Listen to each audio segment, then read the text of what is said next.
नमस्कार, मैं हूं गोपाल राजपूतकरण। मेरी दिल्ली मेरी शान की खास मुलाकात में आज मैं आपकी मुलाकात कराने जा रहा हूं विश्वास नगर विधानसभा आम आदमी पार्टी के उपाध्यक्ष श्री रोहित अग्रवाल जी से, जो कि विश्वास नगर में एक बड़ा चेहरा है।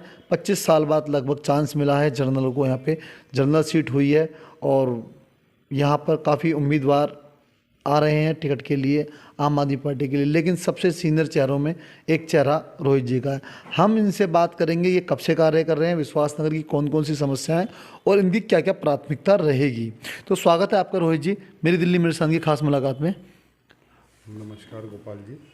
सर, सबसे पहले तो मैं ये जानना चाहूँगा कि आप सामाजिक जीवन में और राजनीतिक जीवन में कब से आए हुए हैं? तो सामाजिक जीवन में तो हम पीछे 25-30 साल से काम कर रहे हैं। आम आदमी पार्टी में पीछे जब से पार्टी बनी है करीब 8-9 साल से काम कर रहे हैं लगातार। आप पार्टी के अंदर लगभग किस 9 साल में, जब पार्टी की स्थापना हुई कब आए, लगभग कितने टाइम बाद? जब पार्टी ने पहला इलेक्शन लड़ा, जब पार्टी की 28 सीट आई, उसके मैं जस्ट बाद आया हूँ 15 दिन के बाद। आपने काफ़ी उतार चढ़ाव देखे पार्टी में। अतुल गुप्ता जी का भी शायद, अब मुझे लगता है कि आपने चुनाव देखा। आज की पार्टी में और उस वक्त की पार्टी में कितना अंतर मानते हैं विश्वास नगर में? जिस टाइम हम पार्टी के अंदर आए थे, डॉक्टर अतुल गुप्ता इलेक्शन लड़े थे पहला, किसी कारणवश हार गए थे। फिर हमारी सरकार रही 47 दिन की।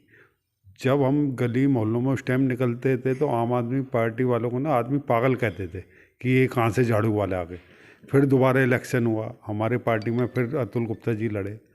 किसी कारणवश वो जब हमारी 67 सीटें आई तो जब भी हमारी ये पार्टी रह गई, हमारी ये सीट रहेगी कुछ। हमारी सीट की संरचना ऐसी है, अगर विश्वास नगर वार्ड से हम लीड लेते हैं, जहाँ पे हम लोग रह रहे हैं वहाँ से हमने हमेशा लीड लिया विधानसभा के इलेक्शन में। ये जो 2 वार्ड हमारे आनंद विहार और प्रीत विहार पड़ते हैं, उसकी वजह से हम ये बार बार सीट को लूज कर जाते हैं। अगर पार्टी भविष्य में कभी विश्वास नगर वार्ड के आदमी को टिकट दे तो ये सीट जीतना हमारे लिए बिल्कुल निश्चित है। हमारा उम्मीदवार जो भी होगा इस वार्ड का, जो विधानसभा लड़ेगा, इतनी लीड बना लेगा, इतनी लीड बना लेगा, जहाँ से हम हारते हैं ना वो भी सब रिकवर हो जाएगा। एक टाइम ऐसा था जमुना पार्क को विश्वास नगर विधानसभा जो है लीड करता था राजनीति के मामले में, और यहाँ के नेता बड़े दबंग माने जाते थे। लेकिन एक लंबे समय से माना जा रहा है कि विश्वास नगर पे भारी लोगों का दबाव आ गया है। भारी लोग यहाँ राजनीति करते हैं, चाहे एमएलए हों चाहे गौतम गंभीर जी हों। तो आप कितना फ़र्क मानते हैं कि अगर स्थानीय आदमी अगर नेतृत्व करेगा तो उसको फ़ायदा मिलता है क्या? तो भारी होता है। अगर लोकल आदमी होगा, यहाँ का विश्वास नगर का होगा या जमुना पार्क का कोई होगा, तो यहाँ का ज़्यादा विकास होगा। उसे हर चीज़ की अनुभव होगा, यहाँ पे किस चीज़ की प्रॉपर कमी है। नेताओं के पास जो नीचे की मूलभूत समस्या है ना, प्रॉपर तरीके से पहुँच नहीं पाती। सब ऊपरी लेवल पे काम होता है, आदमी काम करने का प्रयास करता है, फिर भी ज़मीन पे धरातल पे नहीं आ पाता। अगर लोकल आदमी होगा तो उसे हर चीज़ का ज्ञान होगा, गली मोहल्ले का, आदमियों के स्वभाव का, किस जगह किस चीज़ की ज़रूरत है, तो उस हिसाब से विकास कर पाएगा। लोकल आदमी को पार्टी को तरजीह देनी चाहिए। आज अभी आप ये मान के चल रहे हैं विश्वास नगर के अंदर लगातार आम आदमी पार्टी के अंदर भाजपा और कांग्रेस के लोग सम्मिलित हो रहे हैं, तो उसे आप किस प्रकार देखते हैं?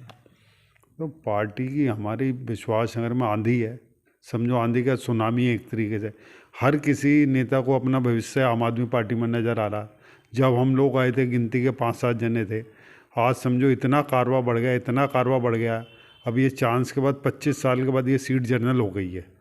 तो समझो जो जनरल कैटेगरी के लोग हैं, जो दूसरी पार्टियों में भी थे, वो हमारी पार्टी में बहुत आ रहे हैं सामने।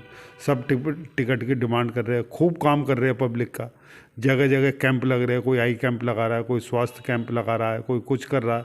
हर कोई आदमी भगदड़ में है कि हमें टिकट मिल जाए, आम आदमी पार्टी का हम झंडा बुलंद कर सके। आपकी निगाह में कौन कौन सी ऐसी समस्याएं हैं जो विश्वासनगर को जो झेलना पड़ रहा है? सबसे मेन समस्या तो यहाँ पे रोजगार की है। आज से 3 साल पहले विश्वास नगर एकदम गुलजार था। बीजेपी की गलत नीतियों की वजह से यहाँ से फैक्ट्री बंद हो गई, गोदाम बंद हो गए, करोड़ों रुपए पब्लिक से कन्वर्जन ले लिया, फिर भी इन लोगों ने कुछ नहीं करा। आज आप गलियों में निकलो तो ऐसे लगती है सुनसान है, उसकी वजह से चोरी डकैती बढ़ गई, आदमी असंतुष्ट है, आदमियों की सेफ्टी कम हो गई। आपकी निगाह में ऐसे कौन कौन से कार्य हैं अगर आपको पार्टी चांस देती है तो आप उन्हें काम कराएंगे? हमारा तो यही लक्ष्य है कि विश्वास नगर जो वार्ड है, सबसे पूरे जमुना पार्क का 1 नंबर इसको वार्ड बना दिया जाए। हम लोकल आदमी हैं, हमें गली गली में हर कोई बच्चा आया, बड़ा आया, बुजुर्ग है, क्या क्या काम होने हैं यहाँ पे, हमें हर चीज़ का पता है।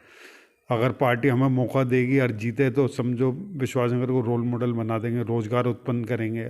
आदमियों को जो मकान खाली है उनके लिए कोई ऐसी पॉलिसी बनाएंगे जिससे सबका रोज़गार हो सके, किराए की आमदनी हो सके। बड़े बुजुर्गों को जैसे आदमियों को पेंशन आती है, उनके यहाँ पे इस टाइम विश्वासनगर में हज़ारों हॉल खाली पड़े हुए हैं और एमसीडी के भ्रष्टाचार की वजह से वो लोग कुछ भी नहीं कर पा रहे। शटर खोलते तो हाउस टैक्स वाले आ जाते, जी कमर्शियल हाउस टैक्स दो, कुछ भी काम नहीं करने दे रहे। यहाँ पे सब आदमी परेशान है भाजपा से। एक कहा जाता है कि अवैध निर्माण विश्वासनगर की बहुत बड़ी समस्या है और यहाँ लगातार दूसरी शब्दों में आम आदमी पार्टी सबसे ज़्यादा बढ़ चढ़ के कहती है कि उगाही हो रही है, तो उस पर आप कैसे लगाम लगाने का प्रयास करेंगे? तो अवैध निर्माण तो जो है यहाँ के काउंसलर आपको पता ही है, उनके घर परिवार के लोग सुबह निकलते हैं, सब चेक करते हैं, कहाँ बनना कहाँ नहीं, वहाँ पे इंस्पेक्टर भेज देते हैं वो लोग। अवैध निर्माण का क्या, यहाँ पे सब छोटे छोटे मकान हैं, किसी का 40 गज है, किसी का 25 गज आम है। आदमी पार्टी का तो मुद्दा ही लेंट कहते हैं कि सबसे पहले हम लेंटर की उगाही बंद करवाएंगे, ये विश्वासनगर में भी है, तो उसको आप कैसे खत्म कराने का प्रयास करेंगे? तो हमारे जो भी पार्षद जीत के आएगा, अवैध निर्माण का तो बात छोड़ो, वो किसी भी चीज़ में किसी भी प्रकार से कोई पैसा नहीं लेगा, आदमियों की मदद करेगा। सर एक बहुत बड़ी समस्या है, एक गरीब आदमी जो 25 गज का मकान बनाता है उसके लिए कोई नियम नहीं है बेचारे के लिए, वो पूरी ज़िंदगी मेहनत करने के बाद एक अपना घरौंदा बनाता है, पर एमसीडी वाला या तो उसे परेशान करता है या उसका मकान तोड़ दिया जाता है। उसे आप किस प्रकार देखते हैं? तो हमारा कोई पार्षद आएगा, हम अपनी गारंटी ले सकते हैं, हमारा कोई पार्षद, हमारा कोई आदमी किसी प्रकार की कोई उगाही नहीं करेगा। उसके लिए कोई बिल्कुल कोई पक्का नियम बनवाएंगे, जैसे 25 गज है वो कितना कवर कर सकता है, कितना नहीं कर सकता, सब पब्लिक से पूछ के उसकी समस्याओं का हल करा जाएगा। पर अवैध उगाही कुछ भी नहीं होगी यहाँ पे किसी भी प्रकार से। दो शब्दों में मैं रोहित अग्रवाल, मुझे चांस मिला तो किस प्रकार देखते हैं? तो पार्टी ने हमें चांस दिया तो हमारा सबसे 10 साल से हम मेहनत कर रहे हैं, हर कोई हमें जानता है, सबसे ज़्यादा लीड से हम विश्वासनगर वार्ड को जीतेंगे जो हमें मौका मिला तो। ये थे हमारे साथ रोहित अग्रवाल जी। दो शब्दों में मुझे चांस मिला तो लीड करेगा विश्वासनगर और सबसे पहले अवैध उगाही बंद होगी, लोगों को रोजगार मिलेगा, ऐसा कहना है आम आदमी पार्टी विश्वासनगर के उपाध्यक्ष रोहित अग्रवाल जी से। मैं एक बार फिर आपसे मिलूंगा एक नई शख्सियत के साथ, नई उम्मीदों के साथ, नए दावों के साथ। आज के लिए इतना ही। मैं गोपाल राजपूत करण आपसे यहीं विदा लेता हूँ।